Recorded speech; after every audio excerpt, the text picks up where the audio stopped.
এক শ্রেণীর গুরু আছেন, তাঁরা নিজেরা নিজেদিগকে ব্রহ্ম বলে কখনো উপলব্ধি করেননি, কিন্তু অজ্ঞ, মূর্খ, অশিক্ষিত শিষ্যের কাছে বারবার শুধু এই কথাই বলে বেড়ান যে গুরুতে মানুষ বুদ্ধি করতে নেই, গুরু স্বয়ং ব্রহ্ম ইত্যাদি, এবং এইভাবে চালকলার বরাদ্দটা বাড়িয়ে নেন।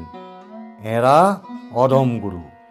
আরেক শ্রেণীর গুরু আছেন, যাঁরা ব্রহ্ম সাক্ষাৎকার লাভ করেছেন এবং নিজেকে ব্রহ্ম বলে বুঝেছেন, এবং শিষ্যের নিকট নিঃসংকোচে বলে বেড়ান, আমি ব্রহ্ম, আমি পরাৎপর পরমাত্মা, আমি উপাস্যের উপাস্য, ঈশ্বরের ঈশ্বর।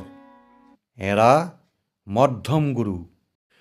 আর এক শ্রেণীর গুরু আছেন, যাঁরা নিজেদিগকে ব্রহ্মের সাথে অভেদ বলে প্রত্যক্ষ উপলব্ধি করেছেন, কিন্তু মুখে কখনো বলেন না আমি ব্রহ্ম, বরঞ্চ সকল শিষ্যকে বারবার মনে করিয়ে দেন যে মানবগুরুকে নিয়ে তুষ্ট থাকলে চলবে না, পৌঁছতে হবে পরম ব্রহ্মে, এবং গতিপথে কোনো গতানুগতিকতার কাছে থেমে দাঁড়ানো হবে না, পূর্ণ লক্ষ্য লাভ পর্যন্ত চলতেই হবে।